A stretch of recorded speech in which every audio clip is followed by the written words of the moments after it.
Hi everyone, welcome back to my YouTube channel do it for your dreams. हमने PT 365 का part 2 शुरू किया था, जो उसका अपडेटेड वर्जन है। बट जो टॉपिक्स पार्ट 1 में नहीं थे उनका अपडेट है पार्ट 2 में। We are done with the polity and governance and IR section. So from this video onwards we'll be starting with the economy section. So let's quickly get started. First topic is mission for cotton productivity. Mission for cotton productivity launch किया गया है किया गया था during the budget 2025-26। अब ये mission क्या है? ये 5 साल का 5 ईयर मिशन है जो फैसिलिटेट करेगा improvement in productivity and sustainability किसकी? Cotton farming and extra long staple cotton varieties की, ELS कॉटन वेराइटीज़ की। नोडल मिनिस्ट्री कौन सी है? Ministry of textile. Aligned with the government's integrated 5F vision. अब 5F विजन क्या है? Farm to fibre, fibre to factory, to fashion and to foreign, to for the textile sector की। Farm से शुरू होके ये फॉरेन तक, एक्सपोर्ट तक इससे प्रमोट होगा। ये है 5F विजन। ये mission for cotton productivity align करता है गवर्नमेंट की 5F विजन के साथ। Staple cotton fibre. A staple is an individual cotton fiber based on length of the staple. Cotton is classified as very short, या उस length पे depend करता है, very short, medium, long and extra long staple cottons. Extra long staple cotton वो है which are greater than 34.925 mm। ये extra long staple cotton premium cotton variety होती है, cultivated in around 10% of the cotton area, और जो contribute करती है 4% of global production. अगर इंडिया का देखें तो मेजर जो extra long staple producing states हैं, these are Karnataka, Tamil Nadu and Madhya Pradesh. Cotton एक कैश क्रॉप है, कमर्शियल क्रॉप है, और जिसको वाइट गोल्ड भी बोलते हैं। Soft fluffy staple fibre that grows in a boll around its seed. Centre में सीड होता है, उसके अराउंड कॉटन होता है। It is a shrub, semi xerophyte, native to tropical and sub tropical regions में होता है around the world, including Africa, Egypt and India. India का कंट्रीब्यूशन अगर देखें, या इंडिया के रिस्पेक्ट में देखें, तो इट्स द ओनली कंट्री जो all 4 species of cotton produce जहाँ पे होता है, इंडिया में। क्लाइमेट एंड सॉइल रिक्वायरमेंट देखें तो टेम्परेचर चाहिए इसके लिए 21 to 27 डिग्री सेल्सियस के बीच में। इसके लिए चाहिए कि at least 210 forest free day 210 frost free days हो, एंड 50 to 100 सेंटीमीटर का रेनफॉल होना चाहिए इसकी ग्रोथ के लिए। Warm days and cool nights, जो आइडियल इन्वायरमेंट या आइडियल क्लाइमेट चाहिए कॉटन को ग्रो होने के लिए, with large diurnal variations during the period of fruiting and conducive to good boll and fibre development. Soil अगर देखें तो सेमी टॉलरेंट होनी चाहिए सैलिनिटी के लिए, and sensitive to water logging, thus prefer light well drained soil capable of retaining the moisture.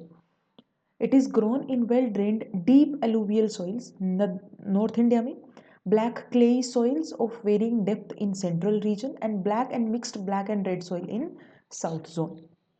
Cotton industry देखें अगर around the world, तो the largest cotton area globally जो है 40% ऑफ द एरिया पे प्रोडक्शन होता है। सेकेंड लार्जेस्ट कॉटन प्रोड्यूसर है India world का। एक्सपोर्ट में small share of global export is around 6%। Consumption second largest cotton consumer है इंडिया 22.24% के साथ। देर आर अदर स्टेप्स जो लिए गए हैं कॉटन सेक्टर को प्रमोट करने के लिए। First is MSP, ministry of agriculture ने इंट्रोड्यूस की थी for medium and long staple fair average quality varieties based on CACP recommendation, and it will be procured by the cotton corporation of India. इसके अलावा था brand कस्तूरी cotton India, जो launch किया गया था कि इंडिया को आत्मनिर्भर और वोकल फॉर लोकल की फील्ड में प्रमोट करने के लिए। नेक्स्ट इज कोट एलाई, एक मोबाइल ऐप है, फार्मर फ्रेंडली ऐप है, जो अवेयरनेस इंक्रीज करता है about the MSP of cotton and best farm practices. Next is makhana. Union budget 2025-26 ने अनाउंस किया था constitution of makhana board in Bihar. अब मखाना क्या है? फोक्सनट, एक इम्पॉर्टेंट एक्वाटिक फ्लावरिंग क्रॉप है। इसको ब्लैक डायमंड भी बोलते हैं because of its dark outer layer. अब ये प्लांट होता है ट्रॉपिकल और सब ट्रॉपिकल क्लाइमेट में, and it is considered as native of south east Asia and China. Generally grow होता है in stagnant perennial water bodies, जैसे पॉन्ड हो गए या land depression, oxbow lakes, swamp etcetera. It is being recognised as super food because ये rich होता है protein में, फाइबर में, एंटीऑक्सीडेंट, तो एंटी इन्फ्लामेटरी प्रॉपर्टीज़ होती हैं इसमें, और इसके अलावा it has the essential minerals जैसे कि मैग्नीशियम, पोटेशियम एंड फॉस्फोरस। इसकी वजह से इनको सुपर फूड, मखाना को सुपर फूड भी बोलते हैं। मेजर प्रोड्यूसिंग रीजन्स देखें तो डोमेस्टिक में बिहार अराउंड 90% जो इंडिया का टोटल प्रोडक्शन हो रहा है वो बिहार से हो रहा है, और ये वन डिस्ट्रिक्ट वन प्रोडक्ट के अंडर भी रिकॉग्नाइज किया गया है for the district of Darbhanga and Muzaffarpur from Bihar. 2022 में मिथिला मखाना को जीआई टैग दिया गया था। बाकी स्टेट जिनमें प्रोडक्शन होता है West Bengal, Manipur, Tripura, Assam, Jammu and Kashmir, Odisha, Rajasthan, Madhya Pradesh and Uttar Pradesh, but इतना ज़्यादा कंट्रीब्यूशन नहीं है। Majorly 90% of the contribution total production का आ रहा है बिहार से। इंटरनेशनल देखें तो Nepal, Bangladesh, China, Japan, Russia and Korea, जहाँ पे भी प्रोडक्शन होता है। प्रेफर्ड क्लाइमेटिक कंडीशन क्या चाहिए मखाना के लिए? टेम्परेचर होना चाहिए 20 डिग्री सेल्सियस से 35 डिग्री सेल्सियस के बीच, relative humidity between 50 to 90%, annual rainfall हो 100 to 250 centimetre, and soil will the ideal soil for is smooth loamy soil for the production. Next is palm oil.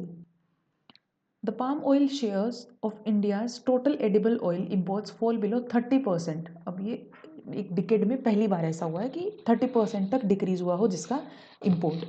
Palm oil derive from the fruit of African oil palm tree से derive किया जाता है। एक palm एक tropical plant है that thrives in stable और warm climate, native है Africa के लिए, but currently Indonesia and Malaysia makeup 85% of global supply. तो 85% ऑफ ग्लोबल सप्लाई इंडोनेशिया और मलेशिया से आ रही है, दो कंट्रीज से। सूटेबल क्लाइमेट कैसा चाहिए पाम ऑयल के लिए? टेम्परेचर होना चाहिए 30 से 32 डिग्री सेल्सियस तक for a minimum of 80 days. Sunlight 5 से 6 घंटे का ब्राइट सनशाइन डेली होना चाहिए for proper development. High humidity level होना चाहिए ideally between 75 to 100%।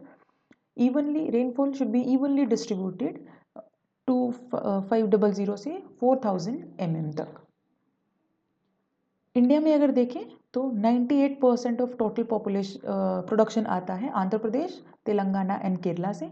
India largest importer है पाम ऑयल का इन द वर्ल्ड, और मेनली इंडिया बाय करता है इंडोनेशिया, मलेशिया एंड थाईलैंड से। So next topic is liquidity deficit. RBI conducted liquidity injections किसके लिए? To address a near 15-year low deficit through open market operations. Open market operations क्या होते हैं? जैसे suppose ये RBI है और बैंक्स हैं, अब जब इनके बीच में ट्रांजेक्शन हो रही होती है तो 3 अलग अलग कैटेगरीज हैं जिसमें ट्रांजेक्शन होती है। एक शॉर्ट टर्म के लिए होती है, लॉन्ग टर्म के लिए होती है, और अदर पर्पज़ के लिए जो ट्रांजेक्शन होती है वो होती है through OMOs, open market operations. तो इसी 15 ईयर के लो डेफिसिट को एड्रेस करने के लिए RBI ने लिक्विडिटी इंजेक्ट की है मार्केट में। अब बैंकिंग लिक्विडिटी क्या होती है? ये वो रिजर्व है जो सेंट्रल बैंक प्रोवाइड करता है बैंकिंग सिस्टम को, अदर कमर्शियल या शेड्यूल्ड या नॉन शेड्यूल्ड बैंक्स को। फॉर्मूला क्या है? बैंकिंग लिक्विडिटी क्या है? डिफरेंस है between liquidity adjustment facility, net borrowings under LAF, उसका, और excess reserve maintained by the bank, so that is banking liquidity. Liquidity deficit, जब कोई भी बैंक का सिस्टम, कोई banking system is a net borrower from RBI, opposite is the liquidity surplus, की demand, अगर system demand is positive and opposite is the liquidity surplus, कि अगर deficit तब है जब कोई बैंक कंप्लीटली बोरो कर रहा है RBI से, तो वो उसके पास मतलब खुद के पास पैसे नहीं है, तो करंट एसेट या लिक्विड एसेट्स नहीं है, तो that is deficit. Relations with the currency in circulation, higher currency in circulation, अगर ज़्यादा करेंसी सर्कुलेशन में है तो it reduces the bank reserve, कि बैंक के पास रिजर्व कम हो गई क्योंकि पैसा मार्केट में ज़्यादा है, मनी सप्लाई इंक्रीज हुई है, and it louvers the liquidity, while lower CIC vice versa opposite होगा, कि अगर करेंसी सर्कुलेशन में कम है तो इट ऑटोमेटिकली shows that कि banks are having the increased surplus reserves and it boost the liquidity। अब फैक्टर्स हैं जो कुछ अफेक्ट करते हैं, जैसे फेस्टिवल के टाइम विड्रॉल होना, तो डिमांड होती है ज़्यादा, फेस्टिवल टाइम देखा जाता है। SNE स्पर्श, ये है system of payment and reporting of the sectors holistically. तो ये कुछ फैक्टर्स हैं जो लिक्विडिटी डेफिसिट को अफेक्ट करते हैं। अगर इम्पैक्ट देखें लिक्विडिटी डेफिसिट का, फर्स्ट है कि बोरोइंग कॉस्ट इंक्रीज हो जाती है। लो bank liquidity raises borrowing cost which can impact the non-banking financial corporations and strain the funding for sectors like housing and MSME। तो liquidity deficit होने की वजह से borrowing cost increase हो जाएगी, पॉलिसी ट्रांसमिशन में डिले होगा। जैसे recent repo cut has had minimal rate impact due to tight liquidity.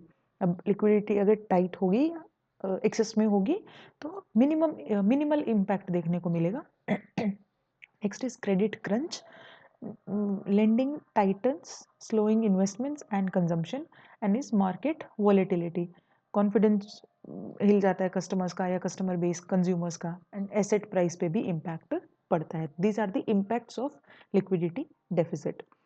Next topic is equalisation levy. Equalisation levy या जिसको डिजिटल टैक्स भी बोलते हैं on online ads has ceased from April 1, 2025। अब equalisation levy क्या है? फाइनेंशियल एक्ट 2016 में introduce की गई थी। डायरेक्ट टैक्स है जो टारगेट करता है income from digital transactions by foreign e commerce companies in India, including income from advertising and business to business transaction. तो ये टाइप ऑफ डायरेक्ट टैक्स है, फर्स्ट इंट्रोड्यूस हुआ था 2016 फाइनेंस एक्ट में, और ये टारगेट करता है इनकम जो डिजिटल ट्रांजेक्शन के थ्रू जनरेट होती है उनमें। फाइनेंस एक्ट 2020 ने एग्जेम्प्ट कर दिया है scope of this levy to e commerce supply and services. अब रीजन क्या है, इक्विलाइजेशन लेवी क्यों लगाई जाती है? फर्स्ट, फेयर कंपटीशन प्रोवाइड करने के लिए, ना कि लोकल और ग्लोबल फर्म्स में फेयर कंपटीशन हो। दूसरा, डिजिटल जाइंट्स को अगर टैक्स या उन पे टैक्स लगेगा, तो ये टैक्स करता है उन डिजिटल जाइंट्स पे, उन डिजिटल कंपनीज पे भी जो बहुत बड़ी कंपनीज हैं, they are operating in India पर उनकी फिजिकल प्रेजेंस इंडिया में नहीं है।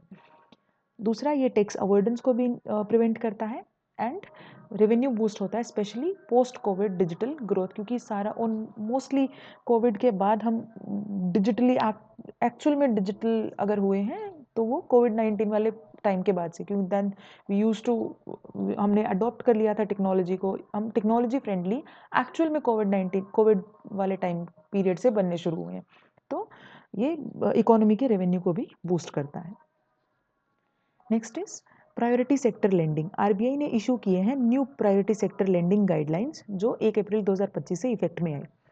अब लोन लिमिट इनहेंस कर दी है फर्स्ट गाइडलाइंस में, एजुकेशन में up to 25 lakhs including the vocational courses, social infrastructure में 8 करोड़ पर बोरोवर, इसमें स्कूल या वाटर फैसिलिटीज भी इंक्लूडेड है। रेन्यूएबल एनर्जी में 35 करोड़ फॉर पावर और पब्लिक यूटिलिटीज और 10 lakh for households. Urban cooperative banks के टारगेट, टोटल जो प्रायोरिटी सेक्टर लेंडिंग 60% था, 60% इंक्रीज कर दिया, earlier it was 40%। Micro enterprise के लिए 7.5% and weaker section is 12%। Weaker sections expanded, अब इसमें कौन कौन से और इंक्लूडेड हैं? टोटल अभी कौन कौन सी कैटेगरीज इंक्लूडेड है? Transgenders, distress borrowers, artisans, self help group members, minorities, women जिनकी इनकम अप टू 2 लाख है, एक्सक्लूडिंग दी अर्बन कोऑपरेटिव सोसाइटीज। कुछ एडिशनल चेंजेस बताए गए हैं, जैसे NBFCs on lending now under priority sector lending, उसके अंदर वो लेंड कर सकेंगे। को लेंडिंग में बैंक्स और एनबीएफसी दोनों एलिजिबल हैं। Gold backed NBFC's loan excluded from the securitization. Other than this, trading of priority sector lending certificate allowed meeting targets. IBPCs and direct assignments norms are updated, किसके लिए? कि proper classification हो सके sector का। And there is IBPC बताया गया, inter bank participation certificate and direct assignments, ये की इंस्ट्रूमेंट है जो जनरली यूज करता है बैंक्स लिक्विडिटी को मैनेज करने के लिए और क्रेडिट रिस्क को ट्रांसफर करने के लिए। Next topic is deposit insurance. Government में raise the bank deposit insurance beyond 5 lakh. अब डिपॉजिट इंश्योरेंस क्या है? ये डिपॉजिटर्स को प्रोटेक्ट करता है, specially the small once against the bank failure, कि अगर कोई बैंक फेल कर जाए तो उस टाइम डिपॉजिटर्स को प्रोटेक्ट करता है deposit insurance. Applies separately to deposits in different banks, separately apply होगा हर एक बैंक पे। करंट कवर क्या है? 5 लाख पर डिपॉजिटर पर bank across all account type, जैसे फिक्स्ड अकाउंट हो, करंट हो, रिकरिंग हो, सेविंग हो, तो ये कवर करता है up to 5 lakh per depositor per bank. Banks mandatory cover all the commercial banks, foreign bank branches in India, local area banks, regional rural banks and cooperative banks. ये सारे banks included हैं, but ये exclude करता है land development banks को and non banking financial companies को. NBFC और land development bank insurance के लिए cover नहीं होते. इंश्योरेंस का अमाउंट प्रिंसिपल और इंटरेस्ट दोनों को इंश्योर करता है, excluding deposits by foreign central और state governments and interbank deposits. तो ये डिपॉजिट्स इंक्लूड नहीं होते.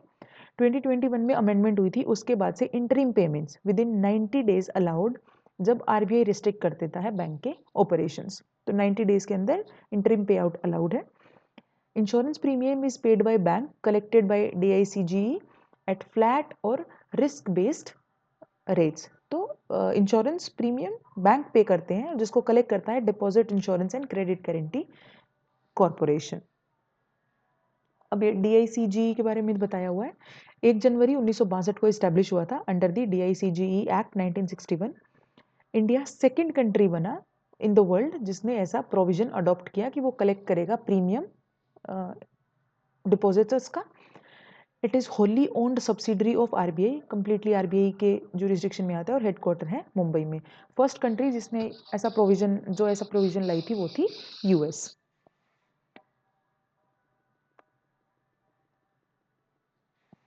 Next is PFRDA regulations, operationalization of the UPS under NPS National Pension Scheme Regulation 2025.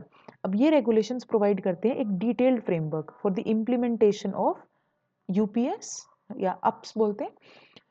ये क्या है? Unified payment scheme, pension scheme, balancing the government fiscal policy and employ benefit. अब unified pension scheme defined benefit भी cover करती है और कुछ contribution system भी अलाउ करती है. डिफाइंड बेनिफिट जैसे पहले पेंशन ओल्ड पेंशन स्कीम में जो थे, और कंट्रीब्यूटरी सिस्टम जो न्यू पेंशन स्कीम के अंडर है. अब कंट्रीब्यूशन स्ट्रक्चर क्या है? एक है इंडिविजुअल कॉर्पस और एक है पूल कॉर्पस. इंडिविजुअल कॉर्पस में 10% एम्प्लॉय का 10% जाएगा बेसिक पे से प्लस DA. गवर्नमेंट मैच करती है वही 10% टू PRAN या अकाउंट में मैच करती है. जैसे एम्प्लॉय PF में जैसे एम्प्लॉई या एम्प्लॉयर का सेम प्रोपोर्शन जाता है, सेम इंडिविजुअल कॉर्पस में गवर्नमेंट मैच करती है वो 10%. पूल कॉर्पस एक कॉमन फंड है for all UPS subscribers, unified pension system scheme subscriber.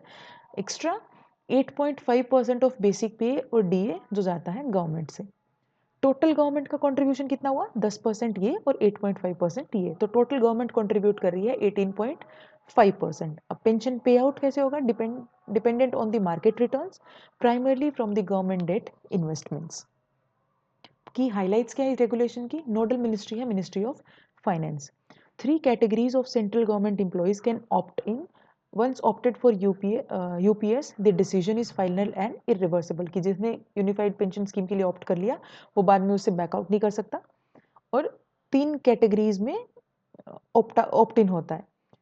First is existing NPS employees, recruits and retired NPS employees. Existing as on April 1st 2025, recruits नए जो joining करेंगे 1 अप्रैल 2025 के बाद, और रिटायर्ड NPS एम्प्लॉइज जो 31 मार्च 2025 से पहले रिटायर हो चुके हैं, उस मतलब 1 अप्रैल को आया उससे पहले जो रिटायर हो चुके हैं, और their legally wedded spouses in case of the demise of subscriber.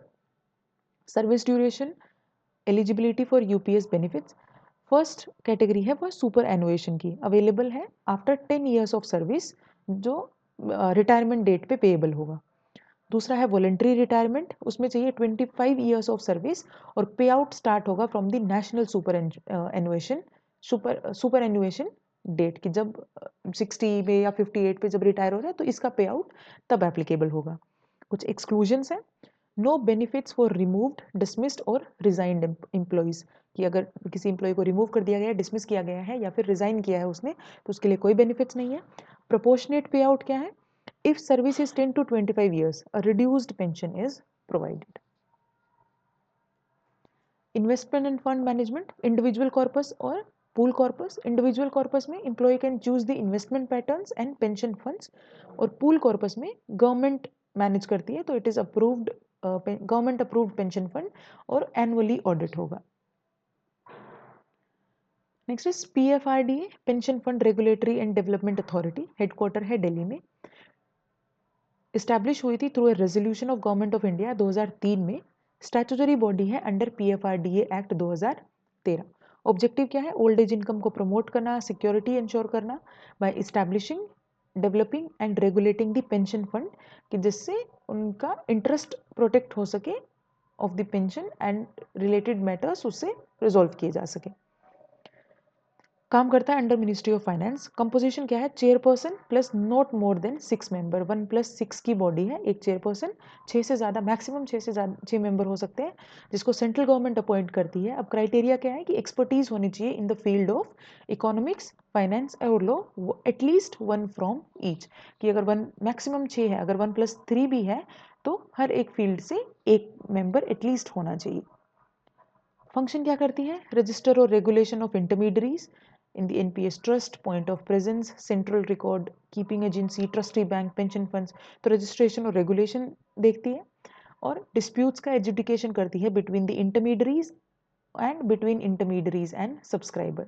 Implementing agency कौन सी है? इनिशिएटिव इस Atal pension Yojana, national pension scheme and NPS Vatsalya. Next is rationalisation of custom tariff structure. Union budget 2025 ने प्रपोज किए थे rationalisation of custom tariff structure amid a global trade war. अब कुछ changes announce किए गए थे to the custom tariffs. First is total number of custom tariff rates को reduce कर दिया गया है to 8, including 0 rate from earlier 15।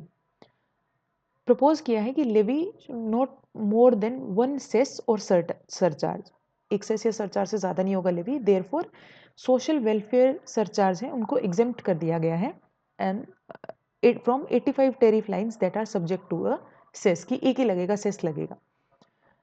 Apply appropriate cess to broadly maintain effective duty incidence except on new firms, except on few items. अब tools क्या है trade war के? First is tariff, कि टैरिफ अगर टैक्स इम्पोज किया जा रहा है तो जिसकी वजह से प्राइसेस इंक्रीज होती हैं, that can be a cause of concern, that can be a cause. Next is non tariff barriers हैं जो obstacle as an obstacle act करते हैं टू द ट्रेड, और that trade that not involving the taxes. Import quota जो limit कर देता है amount of good that can be important, क्योंकि कोटा लगा दिया, उससे एक लिमिट सेट कर दी, उससे ज़्यादा इम्पोर्ट नहीं किया जा सकता। एंड इससे करेंसी की वैल्यू में भी इम्पैक्ट होता है, करेंसी भी मैनिपुलेट होती है। तो दीज आर द रीजंस या टूल्स फॉर ट्रेड वॉर। अब ट्रेड वॉर है क्या? इकोनॉमिक कॉन्फ्लिक्ट है जो इन्वॉल्व करते हैं टेरिफ या trade barriers that can disturb the global supply chains, cost को रेज कर सकता है और इकोनॉमिक ग्रोथ को स्लो कर सकता है। रिसेंटली यूएस ने इम्पोज किए हैं reciprocal tariff on several countries. Experts believe that it could ignite a trade war. अब रेसिप्रोकल टेरिफ क्या है? एक ट्रेड पॉलिसी है जहां पे एक कंट्री का tariff on imports are matched with the tariff imposed by the another country on its export, कि एक कंट्री का इंपोर्ट पे क्या टेरिफ होगा वो ऑलमोस्ट सिमिलर है, इस हिसाब से है कि किसी दूसरी कंट्री का एक्सपोर्ट पे जो टेरिफ है। तो जब इस एक्सपोर्ट के टेरिफ को बैलेंस या उससे मैच करके जब इंपोर्ट टेरिफ लगाया जाता है तो that is reciprocal tariff. Essentially, it is a tit for tat approach to trade, aiming to level the playing field and counter the perceived unfair trade practices. Next is MSME Trade Enablement and Marketing Initiative. Ministry of MSME ने launch किया है team trade enablement and marketing under RAMP ramp scheme. अब ramp देख लेते हैं पहले, ये क्या है? It is raising and accelerating the MSME productivity. एक सेंट्रल सेक्टर स्कीम है जिसको स्पॉन्सर या सपोर्ट करता है वर्ल्ड बैंक। इम्प्लीमेंटेशन करता है इसका ministry of micro small and medium MSME over the 5-year period 2022-23 से लेकर 26-27 तक। ऑब्जेक्टिव क्या है? MSME का एक्सेस इंक्रीज करना to the market, finance and technology की। एमएसएमई मार्केट को इजीली एक्सेस कर सके, फाइनेंस कर सके एंड टेक्नोलॉजी कर सके, टेक्नोलॉजी अपग्रेडेशन का एक्सेस हो एमएसएमई के पास, या इन शॉर्ट एमएसएमई सेक्टर को एमएसएमई सेक्टर का एक्सेस इंप्रूव करने के लिए रैम्प स्कीम लाई गई। अब टीम इनिशिएटिव क्या है? ये एम्पावर करता है एमएसएमई को कि वो कैसे by providing the access to digital commerce through ONDC, enhancing the market reach and reducing the business cost while leveraging the digital public infrastructure to support। Basically MSME sector को access provide करने की बात हो रही है। Duration क्या है? Financial year जो 24-25 से लेकर 26-27 तक चलेगा। टारगेट बेनिफिशियरीज हैं 5 lakh MSME, 50% will be the women owned MSME. Implementing agency होगी NSIC, national small industries corporation. Eligibility criteria क्या है? एमएसएमई जिसके पास वैलिड उद्यम रजिस्ट्रेशन है अंडर द मैन्युफैक्चरिंग और service sector. Medium enterprises eligible नहीं है for most benefits. Next is there are other developments related to MSMEs. First है digital footprint based lending for MSME. Ministry of finance ने launch किया था एक new credit assessment model जो MSME के digital footprints को यूज करेगा to streamline the credit appraisal and disbursement.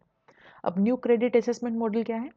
It leverage the digitally fetched and verifiable data available in this ecosystem and devise automated journeys for MSME loan appraisal। ये financial inclusion को improve करता है और रिलायंस या over Reliance reduce करता है on the traditional credit scores. Next is Swavalambi scheme. Ministry of skill development and entrepreneurship ने launch किया था in collaboration with NITI Aayog, स्वावलंबी विमेन एंटरप्रेन्योरशिप प्रोग्राम। अब ये प्रोग्राम क्या है? ये एम्पावर करता है फीमेल स्टूडेंट्स को in higher educational institution with the entrepreneurial skill, resources and mentorship. Implementation national institute for entrepreneurship and small business development इसकी इम्प्लीमेंटिंग एजेंसी होगी।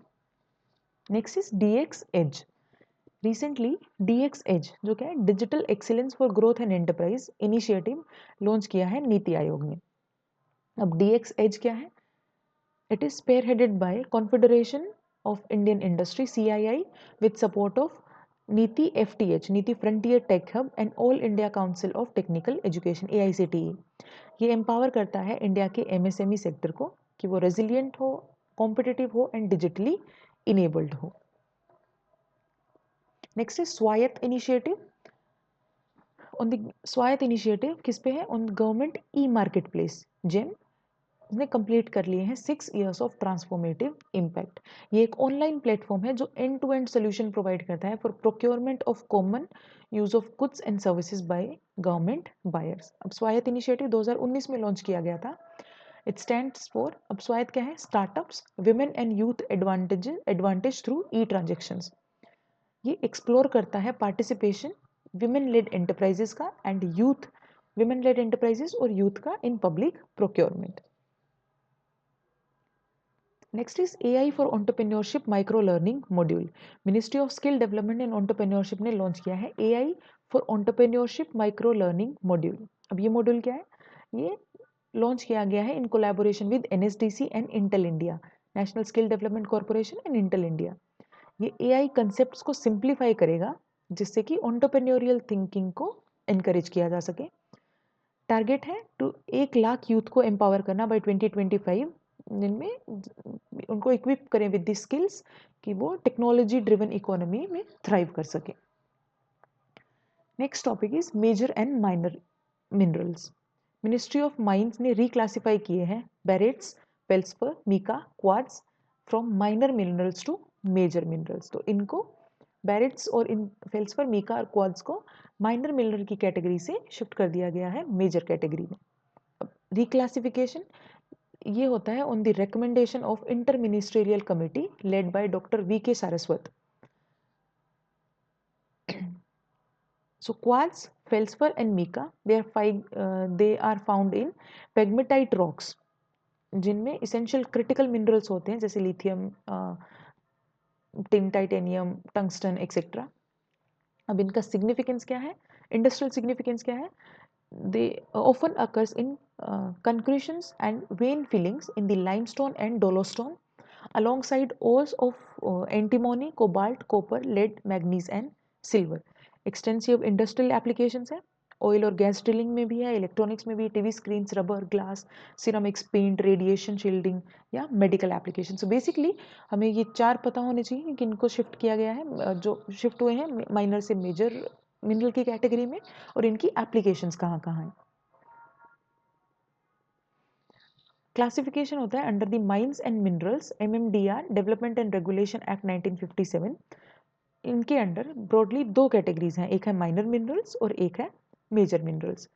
माइनर मिनरल्स में जैसे building stones, gravel, ordinary clay या ordinary sand other than sand used for prescribed purpose, या फिर any other mineral जिसको central government declare करे as a minor, वो सारे आएंगे माइनर की कैटेगरी में।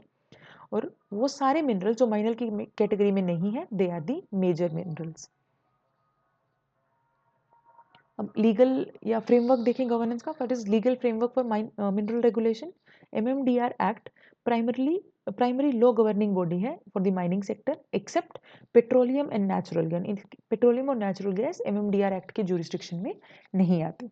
Second is mineral concession rules 1960 में आए थे, जो regulates the permits, licence and lease for all minerals. अब इसमें क्या क्या कवर नहीं है? Atomic and minor minerals. Next is role of state governments in mineral regulation. MMDR act का सेक्शन 15 स्टेट गवर्नमेंट को ये पावर देता है कि वो माइनर मिनरल्स पे रूल्स बना सकती है। DMF, ministry of finance, through amendment in mines and minerals, MMDR act in 2015। इस अमेंडमेंट के बाद एक प्रोविजन बनाया गया for the establishment of DMF in all districts affecting by mining. भी इस्टेब्लिश किए गए as non profit trust across the 23 states. Objective क्या है? To work for interest and benefits of the persons and area जो affect हुए हैं because of mining related operation से। कुछ रिस्पॉन्सिबिलिटीज भी दी गई है स्कीम इम्प्लीमेंट करने की, जैसे प्रधानमंत्री खनिज क्षेत्र कल्याण योजना, या इसी के अंडर 70% ऑफ फंड जो जाना चाहिए हाई प्रायोरिटी में, including drinking water supply, environment preservation, and 30% जाना चाहिए अदर प्रायोरिटी सेक्टर में, जैसे फिजिकल इंफ्रास्ट्रक्चर, इरिगेशन या energy. Next is national waterways construction of jetties या टर्मिनल्स रेगुलेशन एक्ट 2025।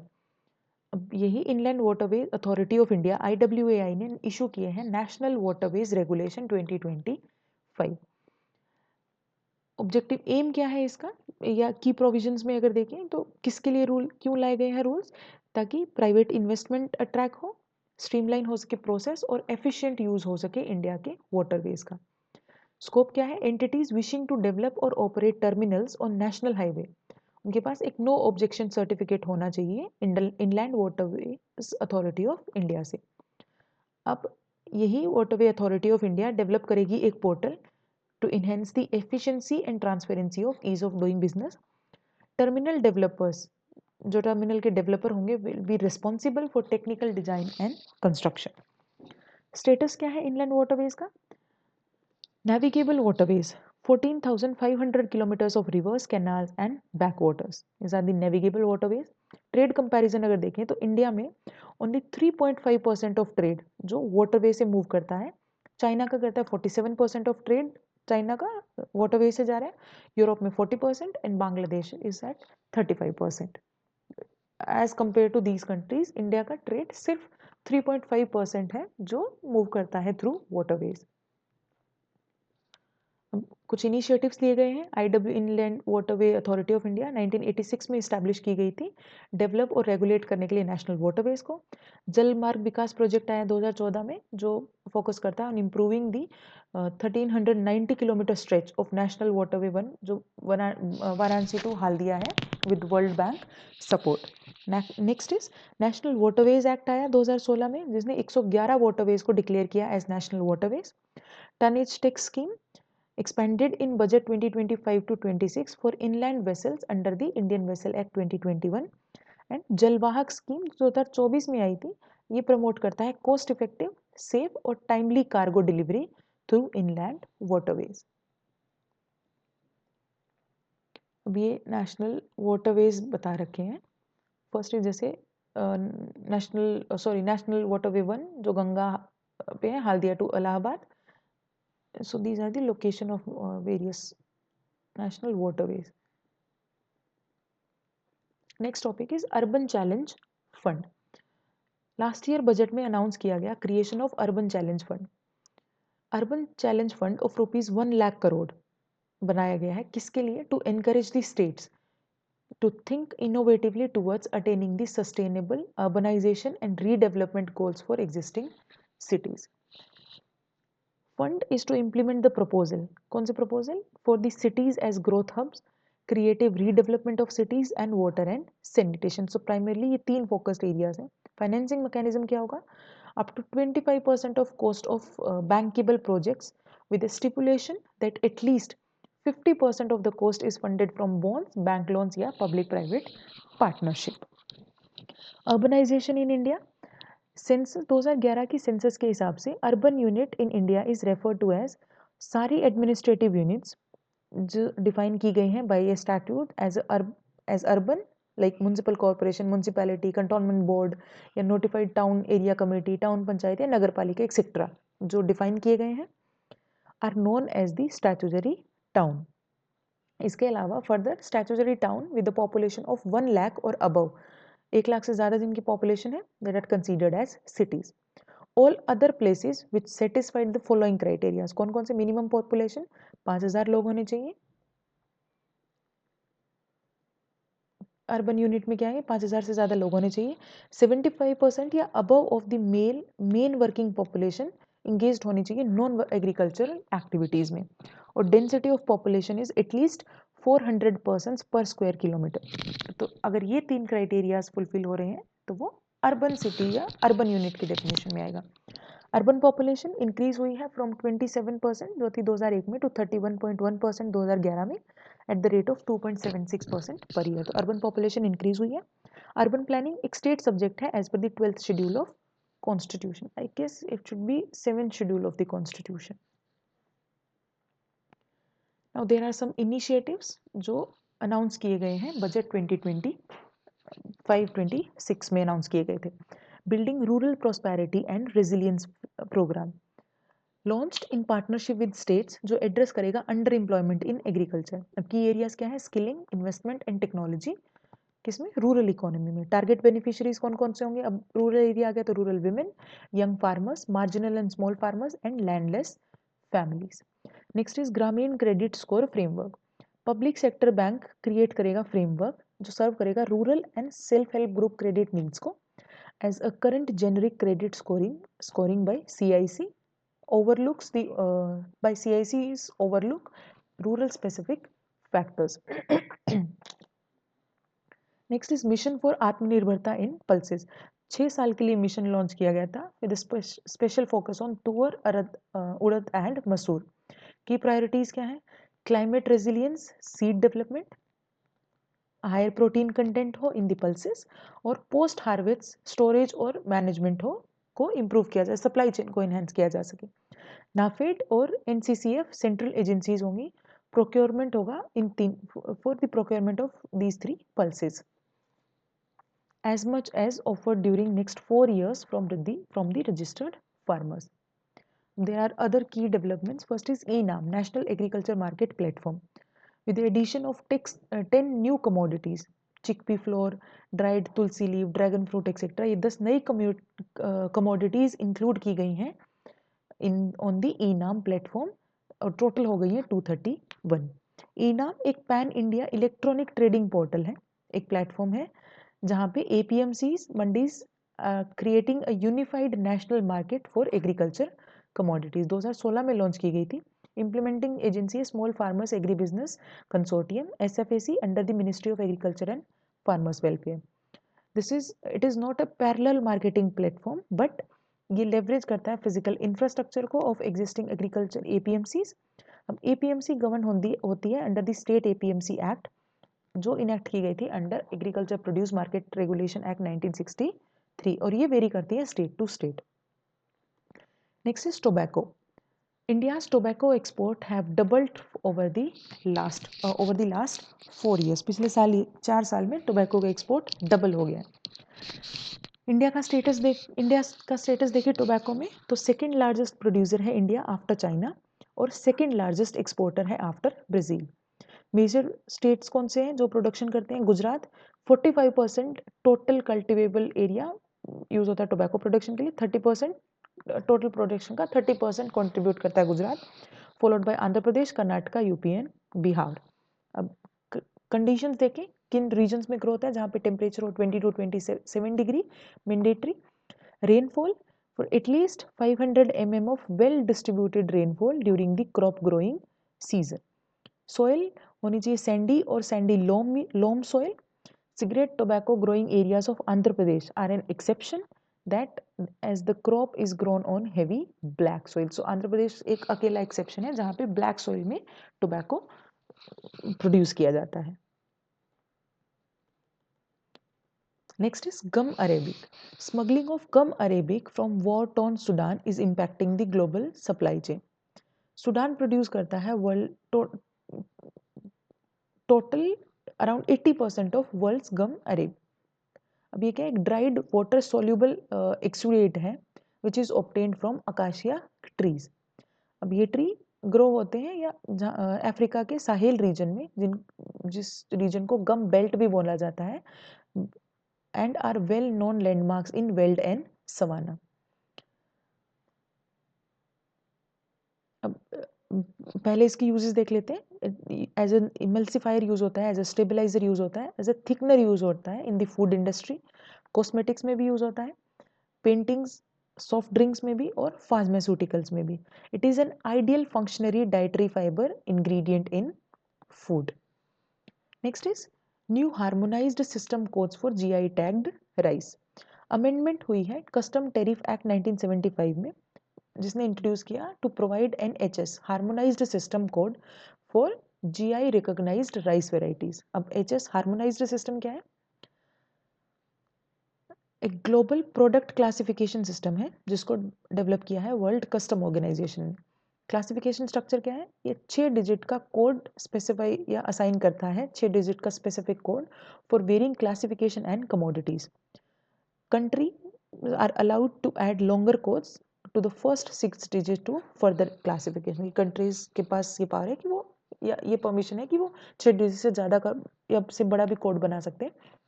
गवर्नेंस और अपडेट गवर्न करता है इसको the international convention on harmonised commodity description and coding system, HS committee, जिसमें members होंगे मेंबर कंट्रीज से जो ओवरसी करेंगे एचएस क्लासिफिकेशन हार्मोनाइज सिस्टम के क्लासिफिकेशन सिस्टम को और अपडेट देंगे every 5 to 6 year. Wide spread adoption है, classified approximately 98% of international trade में एचएस सिस्टम या ये कोडिंग यूज होती है। अब WCO world custom organisation headquarter है ब्रुसेल्स बेल्जियम में, 1952 में इस्टेब्लिश हुई थी एज कस्टम्स कोऑपरेशन काउंसिल। एक इंडिपेंडेंट इंटर गवर्नमेंटल बॉडी है जिसका ऑब्जेक्टिव है एफिशिएंसी और इफेक्टिवनेस को इनहेंस करना in the customs administration. Exclusively focus करती है कस्टम मैटर्स पे। It's work include the development of global standard, simplification and harmonisation of custom procedure, supply chain security को इंश्योर करना और इंटरनेशनल ट्रेड को फैसिलिटेट करना। प्रेजेंटली 186 कस्टम एडमिनिस्ट्रेटर्स हैं, administration है, 186 मेंबर्स है और इंडिया भी मेंबर है WCO का। Next is digital payment index DPI। RBI ने पब्लिश किया है reserve bank of India digital payment index. अब ये RBI का DPI क्या है, ऑब्जेक्टिव क्या है इसका? ये कैप्चर करता है extent of digitisation of payment system और मेजर करता है ऑनलाइन ट्रांजेक्शन्स को। सेमी एनुअली रिलीज किया जाता है मार्च और सितंबर में, साल में 2 बार आता है और बेस पीरियड है मार्च 2018। पैरामीटर्स क्या है for digital payment index? First is payment enablers, next is payment infrastructure जो डिमांड साइड फैक्टर्स दिखाता है, दूसरा पेमेंट इंफ्रास्ट्रक्चर में सप्लाई साइड फैक्टर्स दिखाता है, payment performance and consumer centricity. तो इन 5 पैरामीटर्स पे digital payment index data provide करता है। Next is sovereign green bonds. Sovereign green bonds are seeing limited investor interest due to lower yields. अब sovereign green bonds क्या है? Debt instrument है जिनको union government issue करती है मनी रेज करने के लिए for environment friendly green projects. Green projects encourage करता है energy efficiency, resource utilisation proper होता है, कार्बन एमिशन रिड्यूस होते हैं, क्लाइमेट रेजिलियंस को प्रमोट करता है और वैल्यू इंप्रूव करता है नेचुरल इकोसिस्टम और बायोडाइवर्सिटी की। तो सॉवरन ग्रीन बॉन्ड्स वो डेट इंस्ट्रूमेंट जो यूनियन गवर्नमेंट इशू करती है पैसा रेज करने के लिए उन प्रोजेक्ट्स के लिए जो इन्वायरमेंट फ्रेंडली है। Next is FEMA 1999। इससे पहले चलता था FERA foreign exchange regulation act, जिसको रिप्लेस किया गया फॉरेन एक्सचेंज मैनेजमेंट एक्ट से 1999 में।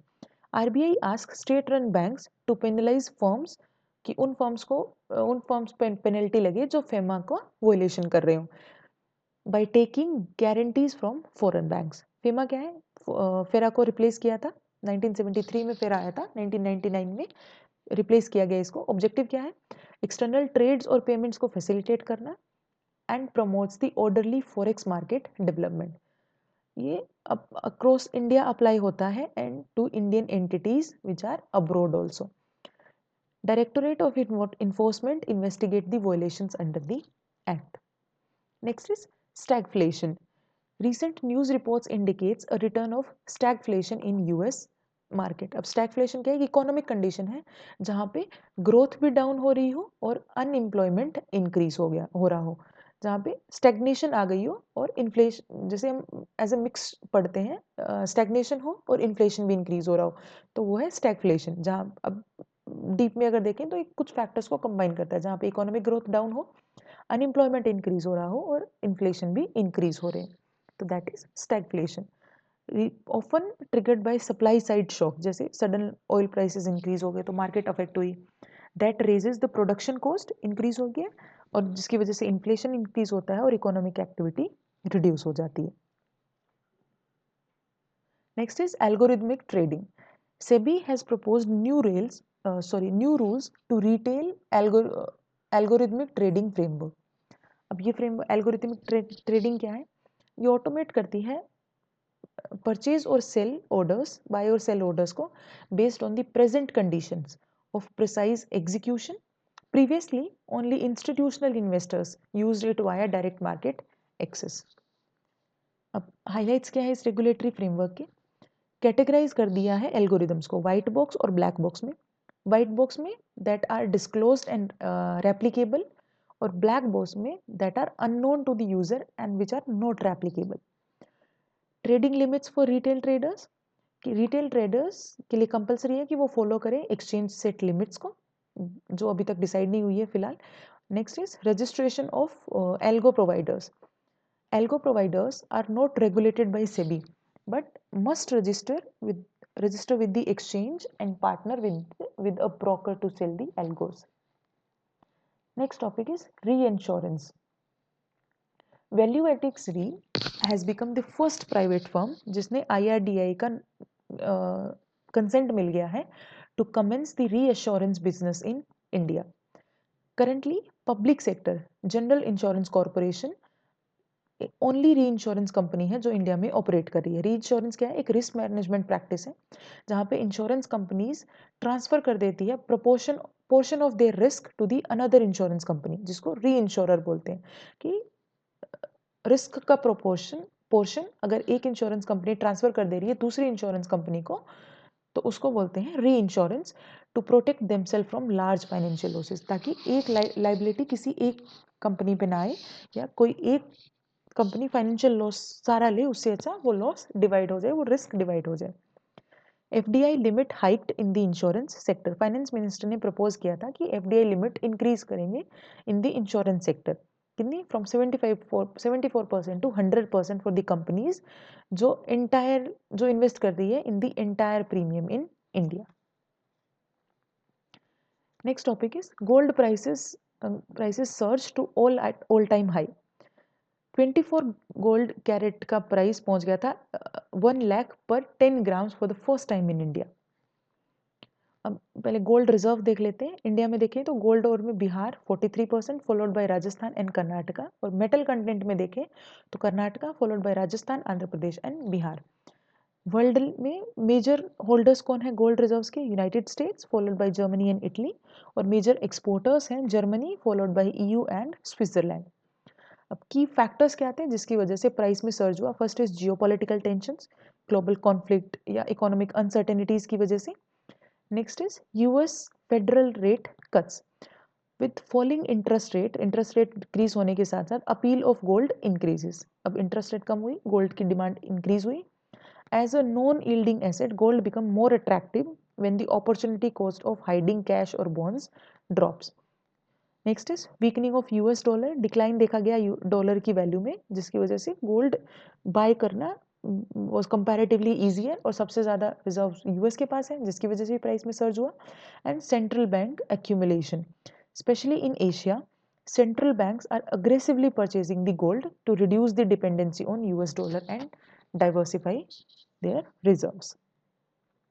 इंडिया की गोल्ड मार्केट देखें तो इंडिया वर्ल्ड का सेकेंड लार्जेस्ट कंज्यूमर है गोल्ड का आफ्टर चाइना। अप्रोक्सीमेटली 85% ऑफ जो इंडिया के पास गोल्ड है वो इंपोर्टेड है।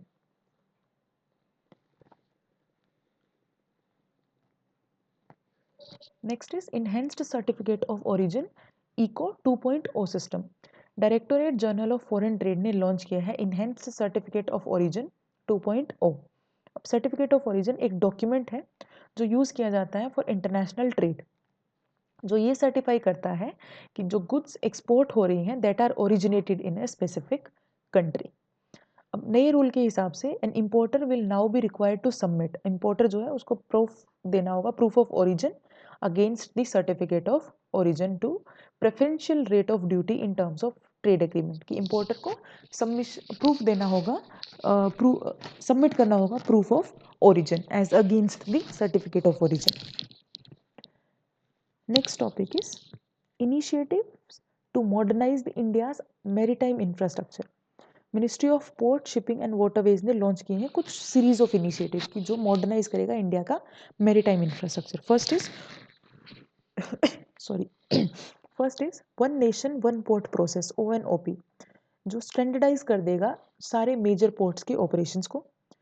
नेक्स्ट इज सागर आंकलन, evaluate the major and non-major ports under Logistic Port Performance Index for the financial year 23-24, जो अलाइन करेगा PM गति शक्ति और नेशनल लॉजिस्टिक्स पॉलिसी के साथ। इसके अलावा भारत ग्लोबल पोर्ट कंसोर्टियम, ये स्ट्रेंथन करेगा लॉजिस्टिक्स और सप्लाई चेन को, और मेक इन इंडिया को सपोर्ट करके एक्सपोर्ट्स को बूस्ट करेगा। Next is Maitri logo, master application for international trade and regulatory interface.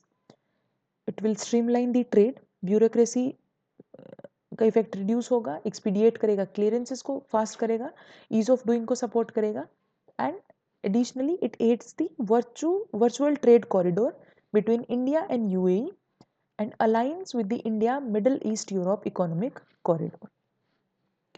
Next is Sagarmala Startup Innovation Initiative S2I2. Sagarmala startup innovation initiative launch किया गया at the national Sagarmala apex committee, जो boost करेगा port lead development. M क्या है इसका, किस लिए launch किया गया? स्टार्टअप्स को एम्पावर करने के लिए, उन स्टार्टअप्स को जो काम कर रहे हैं in the green shipping, smart ports, maritime logistics, ship building technology and sustainable coastal development. ये राइज या इन सेक्टर्स को एक्सेलरेट करेगा, research, innovation, startup and entrepreneurship. इसके अलावा फंडिंग, मेंटरशिप और इंडस्ट्री पार्टनरशिप भी ऑफर करेगा to provide the cutting edge solutions. Next is Samarth, centre for development of telematics ने लॉन्च किया है समर्थ, एक इंक्यूबेशन प्रोग्राम है for telecommunication and IT sectors. किसके लिए लॉन्च किया गया है? For the development of sustainable and scalable business models across offer access to cutting edge resources, or startup bridge that can help the startups to bridge the gap from ideation to commercialization. Implementing center होगा STPI, Software Technology Parks of India, premier science and technology organisation है under the ministry of electronics and information technology. तो basically जो ये terms हैं, जैसे नक्श आ गया कि ये क्या है, समर्थ ये किस सेक्टर से रिलेटेड है, तो टर्म और उसके डेफिनेशन या सेक्टर का हमें एटलीस्ट आइडिया होना चाहिए। Naksha, ministry of rural development ने लॉन्च किया है pilot project national geospatial knowledge based land survey of urban habitations Naksha 2024 में अनाउंस किया गया था as a part of digital India land record modernisation program. ये क्रिएट और अपग्रेड करता है land records in urban area, जिससे रिलायबल डॉक्यूमेंटेशन हो सके लैंड ओनरशिप की। 1 साल का पायलट प्रोग्राम है, 152 अर्बन लोकल बॉडीज में चलाया जाएगा across 26 states and 3 union territories. Technical partner होगा सर्वे ऑफ इंडिया, जो end to end web GIS platform develop करेगा for Madhya Pradesh state electronic development corporation. Coordination होगा at the state level committees under the chief secretary. Next is Maharatna status. Recently HAL Hindustan aeronautics limited 4th Maharatna company बनी। Criteria क्या है Maharatna status का? First status का है नवरत्न होनी चाहिए, पहले नवरत्न होगी फिर महारत्न पे अपग्रेड होगा, अपग्रेडेड वर्जन है टाइप ऑफ नवरत्न स्टेटस होना चाहिए। फाइनेंशियल रिक्वायरमेंट्स का कुछ के क्राइटेरिया है कि एवरेज टर्नओवर होना चाहिए 25,000 crore in the last 3 years. Annual net worth होनी चाहिए 15,000 करोड़ की during the last 3 years average, और एनुअल नेट प्रॉफिट होना चाहिए 5 crore in last 3 years after tax. तो एवरेज लेता है लास्ट 3 इयर्स का। तो टर्नओवर में 25,000 करोड़, नेटवर्थ 15,000 करोड़ और net profit after tax 5,000 crore. Global presence होनी चाहिए या इंटरनेशनल ऑपरेशंस में भी स्टेक होना चाहिए, ओवरऑल ग्लोबल प्रेजेंस होनी चाहिए। और लिस्टिंग रिक्वायरमेंट्स है कि इंडियन स्टॉक एक्सचेंज में लिस्टेड होना चाहिए with minimum prescribed public share holding under SEBI regulations. तो ये 4 क्राइटेरिया है to grant the Maharatna status.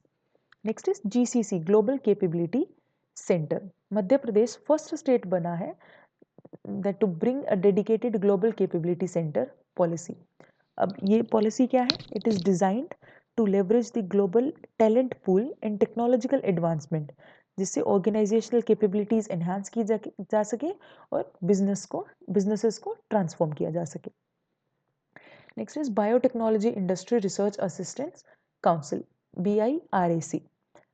BIRAC ने रिलीज किया है India bio economy report 2025 and launched BioSaarthi mentorship initiative. Global mentorship initiative है जो बायोटेक स्टार्टअप्स को नर्चर करेगा। BIRAC सेटअप की गई थी by department of biotechnology in 2012। एक not for profit public sector enterprise है। It is an industry academia interface और इम्प्लीमेंट करती है initiatives such as target funding, technology transfer, IP management, etc.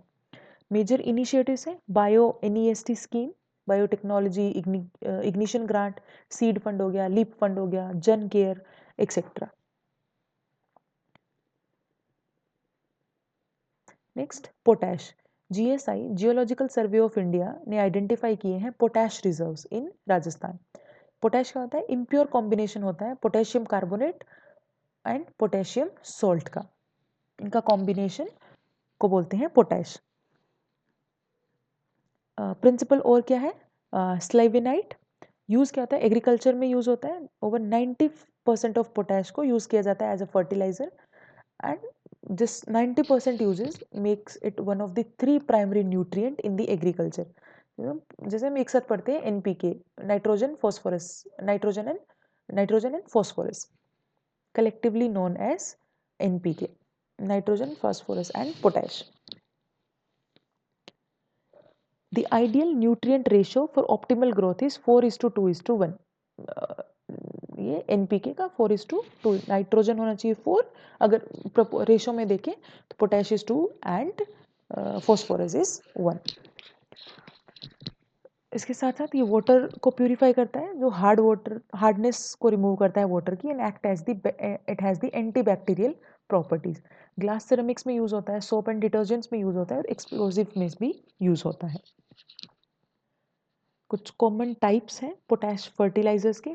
First is SOP sulphate of potash and MOP muriate of potash. Potash जो derive किया जाता है molasses से, that is 100% indigenous fertiliser under the nutrient based subsidy scheme. Potash को classify किया गया है as a critical mineral under MMDR act deposits 89% है राजस्थान में, 5% followed by 5% in Madhya Pradesh and UP. India की 100% पोटैश की रिक्वायरमेंट कंप्लीट होती है इंपोर्ट की वजह से, इंपोर्ट से 100% पोटैश इंपोर्ट किया जाता है। अब एनबीएस स्कीम एक फिक्स्ड रेट है सब्सिडी का, जो अनाउंस किया गया था on the nutrients in the NPK and sulphur by government, जो एनुअली और बाई एनुअल बेसिस पे गवर्नमेंट ये सब्सिडी अनाउंस करती है, जिसमें 28 ग्रेड्स ऑफ पीएन के फर्टिलाइजर जैसे डी अमोनियम या phosphate, DAP, D ammonium phosphate, DAP, mono map हो गया, मोनो अमोनियम फोस्फेट या एमओपी, ये सारे कवर होते हैं। Under NBS scheme, P and K sector is decontrolled, fertiliser companies are allowed to fix MRP at reasonable level. Fertiliser companies decide करती है MRP at reasonable level पर, monitoring करती है गवर्नमेंट।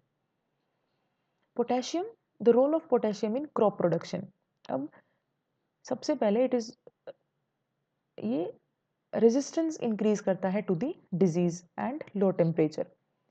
इसके साथ साथ ये इन्वॉल्व है in the movement of nutrients through the plants, इसमें भी हेल्प करता है कि न्यूट्रिएंट्स मूव करें in the plant.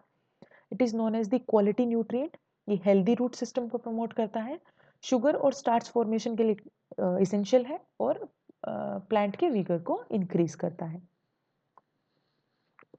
Next topic is copper deposits. India secured a 9,000 square kilometer block in Zambia to explore the copper amidst a rising demand of metal in country. ये critical mineral की तरह list किया गया है, listed as a critical mineral. Major industrial metal है because of its high ductility, thermal and electrical conductivity, malleability and resistance to corrosion.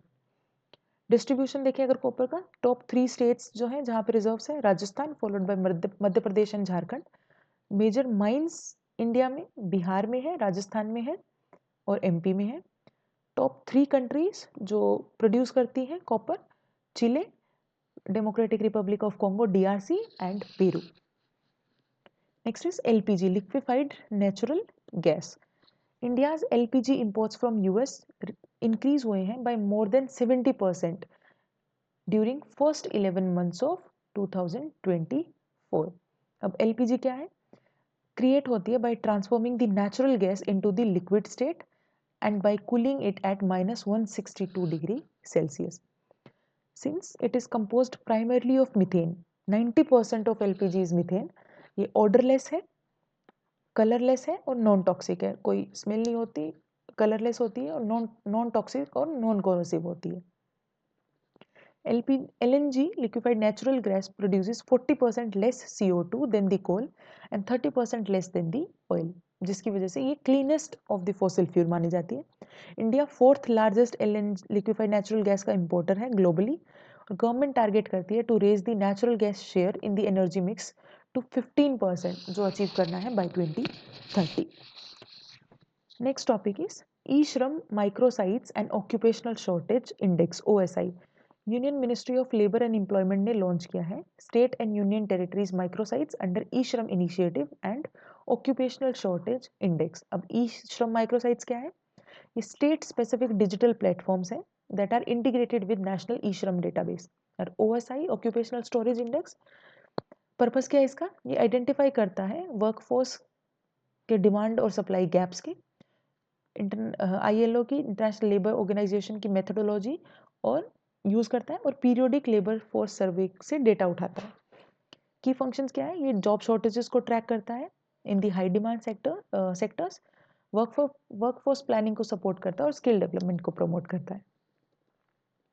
Next is national council for vocational education and training, NCVET।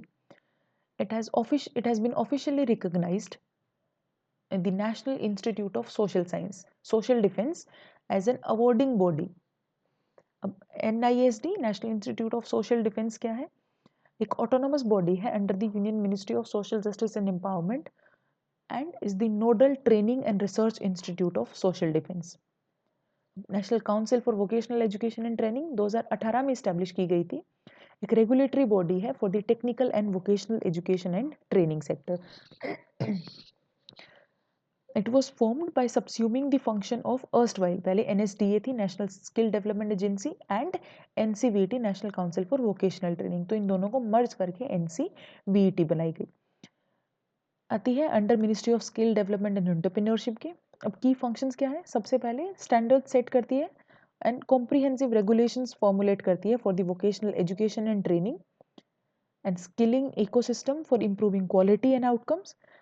It recognizes, monitor, discipline and de-recognize the awarding bodies, awarding assessment agencies and skill information providers. इसके साथ साथ ये approve करती है qualifications based on the NSQF, national skill qualification framework. Next topic is Jaipur declaration. 12th regional 3R and circular economy forum in Asia and Pacific ने adopt किया Jaipur declaration. Circular economy एक model है ऑफ प्रोडक्शन एंड कंजम्पशन जो involve करता है sharing, leasing, reusing, repairing, refurbishing and recycling existing material and products as long as possible, कि जब तक इनका यूज किया जा सके तब तक किया जाए। अब की हाईलाइट्स क्या थी जयपुर डिक्लेरेशन की? फर्स्ट, ये वॉलंटरी डिक्लेरेशन है। ये बात करता है about the resource efficiency and sustainable material consumption. Collaborative knowledge platform है, ग्लोबल अलायंस है। C3 cities coalition for circularity has also been agreed upon. Next कुछ रिपोर्ट्स और इंडेक्सेस दे रखे हैं। फर्स्ट है India gas market report, IEA release करता है। Becoming a high income economy in a generation, it is released by world bank. Jobs at your doorstep, ये भी वर्ल्ड बैंक ने रिलीज किया था। World of debt report 2024 UNCTAD ने, trade and development ने release किया था। Trends in progress of housing in India 2024 report, national housing bank ने रिपोर्ट रिलीज किया था। India's graduate skill index 2025 market metal ने रिलीज किया था। Fourth industrial revolution network world economic forum ने दिया था। और technology and innovation report 2025 UNCTA trade and development ने रिलीज किया था। So we are done with the economy section. In next lecture we'll start with the next theme, that is environment. If you guys are having any doubt or any suggestion, you can write them in the comment section. If you find that these videos are useful to you, you can like the videos, you can subscribe the channel, you can share it with your circle. So see you in the next video. Till then, take care.